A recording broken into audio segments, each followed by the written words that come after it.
Farming and leveling echoes in Wuthering Waves sucks. Let me say that again. It sucks. Ah, yes, the eternal struggle with echoes. We've been talking about this since launch, so let's see what the homie has to say. I enjoy so much about this game. The story, the characters, the exploration, the combat, but when it comes to actually finding and leveling echoes to be used in that combat, it's an absolute nightmare. Okay, I'm not going to say it's a nightmare. It is a pain in the ass, especially if you're really trying to min-max, but it's not that bad. It is bad, and there are some things that need to be changed a little bit or improved, but it's not a nightmare. At the end of the day, echo grinding, echo building is the end game of Wuthering Waves. That's pretty much like at least 50 to 70% of the actual game, which is building your characters. In this video, I want to explain how I think Kuro could fix the experience scarcity issue and also the tuner mechanic. Now, before I start, I know I'm going to have people in the comments saying things like, there isn't an experience scarcity issue, you just have an echo management issue. If there's anybody saying that there is no echo experience scarcity, you are weird, bro. I don't care if you micromanage, if you're on point, but at the end of the day, you can use all your stamina on tacit fields for one day, and you'll barely be able to level up one echo. And that's not counting that you're for sure going to roll flat defense and flat HP, so it's going to be a bricked echo anyway, meaning that they do got to upgrade a little bit. There are some things I have in mind, like, for example, they can add the double tacit field rewards maybe once a week, right? Not every day or anything, but once a week. But it just comes like, what, once a month, once every 2-3 weeks? That's a little bit much. But if they add it for like one day, maybe 2 days out of the week, it would really improve our gains and income when it comes to experience. I've got hundreds of tubes and many characters build up. See, there's no problem with the game. It's you. If you just level them in the steps and tune them once, you can get more than enough to have several different stuff with no problem. It's not experience that's the problem. It's the tuners. Yeah, whatever. Shut the fuck up. Just because you personally haven't run into the issue doesn't mean it's not an issue. Especially when what determines whether you have enough experience or not is dependent solely on RNG. Case in point, I have 2 accounts, both at Union level 80. How is it that on one account I have 800 tubes ready to go, but on the other account I have literally 0 and struggling? I'm doing everything exactly the same. Could it be that it's not the player that's the issue, maybe it's the game? So anyone that wants to come at me with that can just fuck right off. I mean, let's keep it a stack, bro. Any gacha game where you have random substats pop up into your gear is going to be that way. It's not just Wuthering Waves. It's just any gacha game that requires, any game for that matter, that requires materials for you to roll substats is going to be that way. One account might get lucky and another account might get shafted. It's just like summoning, bro. One account can get the feature rate up character with every pull they do or every 10 pull they do, while another one will have to go to pity twice just to get the character. Now with that out of the way, how to fix echoes and tuners in Wuthering Waves. First up, echoes. Specifically the echo experience scarcity issue. There's no way to say I think that echo experience should be infinitely farmable. Okay, no, see, I don't think echo experience should be infinitely farmable. While it does sound nice, let's keep it a stack, it does sound nice, I do feel that that would just defeat the purpose, and it just wouldn't be good for the longevity of the game and also for the people's mental state, bro. Just non-stop grinding will burn a lot of people out. Now, I do think, though, that we should be able to convert a certain amount of echoes per day into experience, right? Like, they could have a cap. Like, I don't know, you convert, 20, 30 echoes into echo experience, and then you're good to go. You could do this every day. It would incentivize more farming. It would give you a little bit more experience, but nothing drastic, right? This would make you want to go out and farm more echoes, and the ones that you don't want, you can flat out turn them into a little bit of extra echo experience per day, but infinitely farmable is a little bit too much. No ifs, ands, or buts about it. And how I think they should go about that is by implementing these 5 changes. We should be able to use useless echoes as experience fodder, which will take time, but at least it's free. The second that's pretty much what I just said, but infinitely, once again, it's a little bit much. One is the tacit suppression cost should be lowered from 60 to 30. If that is a little bit much.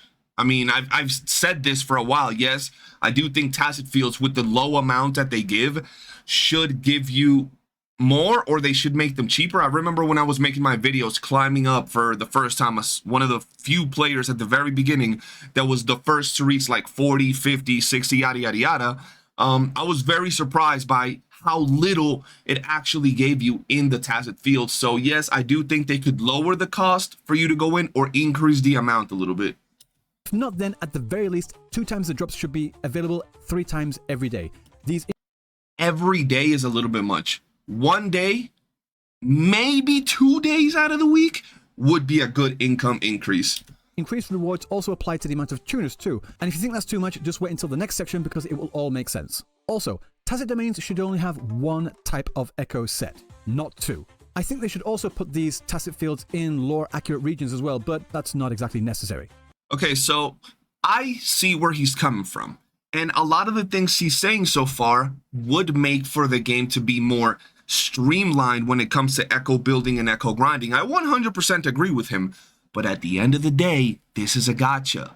The devs need to get their player base and make them crack addicts, or in this case, farm addicts. They need to make it so the players need to come back, grind every day, and aim for that perfect echo. Trust me, I know the pain of rolling a piece that you need to have, I don't know, fusion on it because it's the fusion set, and then it just randomly has Electra on it. It just shatters your soul. It's extremely annoying. I get it, but if all of these changes were implemented, it would make it so you burn out of the game, or you per se complete the game a little bit too fast. Yes, you might still keep playing for a lot of the other features the game has, but at the end of the day, it's a lot of features that would make it a little bit too streamlined if they were all added at the same time, or all of them were added, period. The next thing we need is an echo experience only section at Yan. Yes, bro, I've been saying this literally since 1994. It makes absolutely no sense that this shit has not been implemented. And it pisses me off because I've been saying it since I first got there. It makes no sense. Sometimes you don't even want to farm echoes, right? You just want to farm experience. So if they put one feature in here with him that would give you, I don't know, double, triple the amount of echo experience that you get in a tacit field, but you get no echoes, it would be a good trade-off. Sometimes you might want to go farm the tacit field for a little bit of experience and echoes, while other times you want to go to Yawn and just farm experience. This is absolutely a must. I have no idea why it hasn't been implemented yet. We've got one for character experience and weapon experience. I think we should also have one for echo experience as well. Agreed. A nice to have thing they could also implement is to remove the non-set elemental damage buffs. If not this, then at the very least make it weighted so that you have a higher chance of getting an on-set elemental damage bonus. Okay, yeah, I agree with that. A little bit higher chance of actually getting the right element damage bonus, because sometimes it'd be feeling like it's actually the other way, man. I'm tired of getting Spectro on the Glacio set and Glacio on the Spectro Facts. set. Now these changes would address some of the echo experience issues and also some of the RNG, but let's not forget there's also another aspect to Wuthering Waves echoes: tuners. Tuners are an interesting topic. Now, I've heard some people say that they should change them a little bit. Some other people have said they should take them off, so I want to see what he has to say. Now, I've heard many people get annoyed and say that they should just remove tuners altogether. Now, I don't think that's a bad idea, removing tuners altogether, right? I do think it's a big part of the game. They could remove it. I don't think it's a bad idea to remove tuners. Sometimes I feel like they're just a little bit more to add to that grind that doesn't necessarily need to be there. We already have the Echo RNG, the main stat RNG, the substat RNG, the hard part of farming the actual Echo experience. I feel like the tuner is just another little thing on top to make it even harder to get where we need to be. So yes, for one, they could remove tuners, or they can tweak it. For example, I feel like there's other things they could do with tuners to make things easier. Let's see what he has to say. And quite frankly, I don't really agree. Oh. I get it. I totally get it. But I'm going to argue that Kuro should keep them in the game. However, I think there should also be a massive overhaul about how tuners are used in-game. This is how they fix tuners. Right now, when you upgrade an Echo at levels 5, 10, 15, 20, and 25, new subsets are unlocked after you tune them for 10 each. And if you get bad rolls on 25, new subsets are unlocked after you tune them for 10 This man has all the tuners in the world. What the hell? each. And if you get bad rolls on substat RNG, you can recycle these echoes to get a portion of that experience and tuners back to reuse. However, what I think they should do is that at those respective levels, the substat type, but not the amount, should be visible. However, they are Okay, so you get to see what you get, but you don't have to actually tune it? locked and do not affect any character that equips them until you tune them. This will help players decide when and where to effectively and efficiently use these tuners. If that were to happen, we would eventually have too many tuners, right? just so far. I don't know if he's going to add more into this, but at that point, you would just have too many tuners because you would only use them on the things you actually need. But here are the new mechanics I think they should implement. Okay. Right now, the cost to tune an Echo is 10, but for 5 times that amount, 50 tuners, they should allow you to re-roll the substat type before unlocking, which is where you get hit. Okay, so I will say substat re-rolling could be something that's added to the game. Now, it could be random. It could be something that you select. It really depends on what Kuro wants to do. But like in Star Rail, you can select the type of gear you craft. You can also select the main stat. And on top of that, you can select 2 substats. So I see that being a thing that's possible in a game like Wuthering Waves, right? On top of that, I've played other games where there was specific materials. In this case, let's talk about tuners, right? That you could use to either re-roll the percentage or re-roll the substats itself for an Echo. So I get where he's coming from with this. Hit with some more RNG to determine how much attack percent you get, for example. So RNG plays a role in what other substat you get and also how much of that substat you get as well. But that's not all. For 20 times the amount, 200 tuners, I think they should allow you to specifically choose the substat you... See, I don't even disagree with this, bro. Like, we have 5 Echoes, right? We could select the percentages and it could increase. So the first time you select one substat is 200. The second time is 300. You know, the third time is 400. It always increases by 100 more the more you want to min-max. And let's be honest, we're not sitting here with 57,000 tuners. We're sitting here with, I don't know, 1,000, 2,000. If you've been saving and, you know, you've gotten very lucky with your rolls, you might have 4,000 or 5,000 tuners. So mid-maxing would actually be possible, but it would be very costly. It would cost you thousands of tuners just to mid-max one Echo, which is actually pretty good when you think about it, because it would give the game more longevity. It would make you want to farm more if you really want to mid-max. At least this is something for the sweats and the people that maybe get an Echo that is pretty damn good, but then it has a really bad substat. You can go ahead and re-roll it. I see this being a possibility. I see where he's coming from with this. Want. But just like before with the substat reroll, they should not allow you to choose the amount of that substat that you get. So facts. You should not be able to actually choose how much percentage. It should be random. So you could pay 300 tuners and get the lowest possible crit rate, or you can get the highest. It's completely random. I agree with that. I think it's actually a pretty logical and interesting take.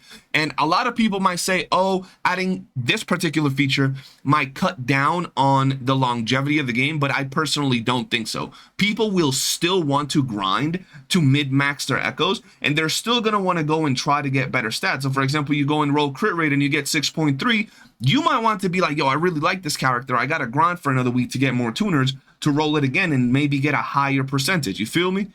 So you could have 12.6% crit damage or 21% crit damage, or anything in between. This allows for potential continuous improvement of Echoes, for those sweaty players that really want to min-max. Yeah. These changes also play into the lore of what a tuner is. A tuner is something that you use to tune an instrument to the correct sound you want, after all. Using tuners in this way allows you to be able to craft Echoes to have the exact stats that you want to build your characters and also to be as strong as you want for a price. As I said, 200 tuners for just one stat, it's not an insignificant amount. And if you wanted to craft one singular perfect Echo, that could cost up to 1,000 tuners. And also, don't forget, you need 5 of these Echoes for just one character. So a possible 5,000 tuners in total. For one character, and that's with how he was saying it. If you do it with how I'm saying it, it's way, way more, bro. It's a lot more. So I do see that it would even give more longevity to the game when you know you can farm more to improve your Echoes. Okay, now some of you may be thinking that with all these Echoes, all this experience, all those changes to tuners giving players any degree of control over their Echo rolls, that would break the game and remove any of the incentive for players to continue playing. I don't think so. So there are some things that I feel would do that, right? Like if they made it so you only had one element in the tacit fields, and every time you would get a 3 cost, it would be the right element with the right main stat, right? Things like that. If he said that you could select the percentage you could roll on your substats, that would brick the game absolutely, right? It would make it so you would be done extremely quick, get bored and dip, right? But I feel that at least the part where he said of substat re-rolling and making it so it's quite expensive with tuners, I feel that that would actually give more incentive to grind and play even longer, right? Once again, I don't know about you, but before commenting and saying you think this is wrong, write in the comments, how many tuners do you have, right? Some of you would probably have 1,000, 800, I don't know, 2,000. So if we're going by what he said or what I'm saying, you would only be able to really min-max or at least get the right substats on 1, maybe 2 echoes. So if you wanted to do this more for more characters, it would take you even longer. So I do think this particular feature would give the game a little bit more longevity, and it would also make the player base be a little bit more happy with what they're grinding. And to those people I say, would it? Really? Would you quit? I don't think so. Having tuners be used this way also incentivizes people to continue playing, to use wave plates on tacit fields to earn the echo experience, and also to earn these tuners to guarantee these stats. But even then, there are many games out there that rely on players to repeatedly play dungeons and other domains in the hopes of getting decent equipment for just one character. Okay, but don't compare MMOs to this, my brother, because MMOs and gacha do not mix. I love Tower of Fantasy when it first dropped, and I always said, and I will always say, MMOs and gacha do not mix. It's absolutely atrocious. So that's just a feature that, you know, you can't really implement into a gacha game. I do feel that the substat re-rolling and all of that can be implemented. Many games do it. We got games like Star Rail that can now re-roll substats and such, percentages or whatever it is. You got games like, this is a random ass game, but Black Clover Mobile, where you could do the same. And there are many other games where you could re-roll substats to a certain degree or re-roll for the right substat. So I do think that's possible. There are also games which allow you to max out multiple characters too. I mean, I've personally spent hundreds of hours leveling each character, each of the heroes on Dynasty Warriors, for example. And we already have 29 characters in the game right now, with many more to come in the future. With the systems I've laid out, there are still significant but reasonable levels of RNG with understandable mechanisms to give players something to work towards if they continue to play the game. These systems create enough incentive to continue playing without the absolute futility of pure RNG, which I remind you can and does lead to player burnout, because it's happened in this game and also many other games that have these systems. I've already seen multiple people say that they're going to drop Wuthering Waves because of the RNG. Now, I will say, if you say you're going to drop Wuthering Waves because of the RNG, just don't play gachas.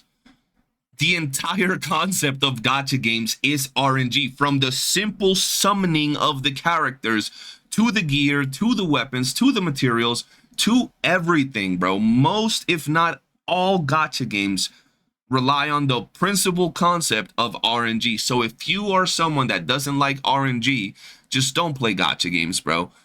You know what I mean? That's just it. And I honestly think that despite some of the shortcomings when it comes to echoes and such, I actually do think that it's not that bad in Wuthering Waves. It could be better. Everything can be better in life, but it's not that bad.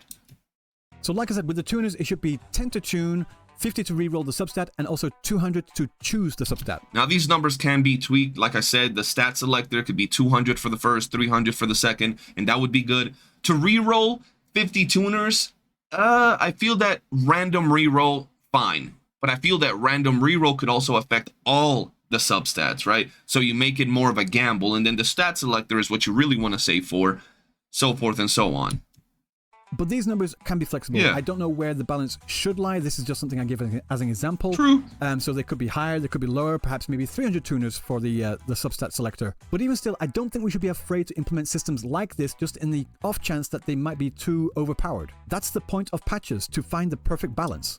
Also, they could do it to where you need a specific item on top of the tuners to do the stat selector. Like, I believe in Star Rail, you do these items that you can get from the battle pass or very specific events or missions, and you only have a certain amount. Like, you don't have unlimited of that. You have to wait until new events come out, new battle passes, so forth and so on. So it's a little bit harder to actually re-roll for the desired substats or craft your gear or whatever it may be that you do in Star Rail. So I do see how they can make it so it's a feature, but it's also limited, so you can't just, oh, I got 1,000 tuners, I'm going to re-roll a bunch of substats, right? Something like that. But if Kuro implements these changes I've laid out for both the echoes and also the tuner systems, I think that could revolutionize the Artifact, Relic, Echo, whatever systems that they have in this game. I think people are too afraid of change. Don't fix what isn't broken, as the saying goes. But in my opinion, this system is broken. Okay, I don't think the system is broken, like I was telling you guys. Now, I'm going to show you guys something on screen real quick. All right, so here's my account, guys, and this might just be my scenario. It's different for everybody, but I got back in the game not too long ago, you guys know, and I hadn't played for months, so I was really behind on materials, echoes, all that good stuff. I instantly rolled for Carlotta. I got happy when I got her, but then I realized I had no resources. I didn't have the materials to build her, right? So I began farming, I began pushing story, doing all the events and all that good stuff. And then for about a week and a half, I farmed her echoes, right? For about a week and a half, every single day, all my energy would go into the task field. All my energy would go into farming the right amount of things I needed to make her better. Now, it took me so long to get the right echoes on her. And I gotta say, I had fun. I don't have the perfect echoes on her, but I do have some pretty good echoes. Now, after that, I took some time to start farming some Phoebe echoes. Now, I will say Phoebe is also not perfect, but I gotta say, she's pretty damn solid, exactly where I would want her to be. Like always, she can be better, but I also started farming her echoes. And yes, her echoes can be better, but they're pretty damn good. It took me a while, and you guys will see that I have like random spare echoes over here. If we go over here, we have a bunch of random echoes. I've already, threw away a bunch of them because I'm starting to build Brent right now. But I just gotta say, when I talk about these characters, it's not the worst. And yes, it might take you a week, 2 weeks to get a decent build. It might take you even 3 weeks to get the right build that you want for your character if you're trying to like mid-max or get as much, of the right stats as possible. But it's not that bad to where like, oh, I'll never get the right stats on my character, right? And that's one thing I want to point out. A lot of people might say it's absolutely atrocious. It's the worst system ever. But it's really not that bad. Can it be better? Yes, but it's just not that bad. And that's pretty much it for the video, y'all. Let me know what you think in the comment section below. Do y'all think some of the things he has to say are right? Are they wrong? Overall, give me your opinions. And at the end of the day, I just got to give him props because y'all know how toxic these gacha communities are. Someone gives their opinion and they come for your neck. But that's going to be it for me, guys. I hope you enjoy it. I hope you enjoyed my take on what he had to say. But I'll see you guys on the next one. Don't forget to like, subscribe, and join our Discord, and peace.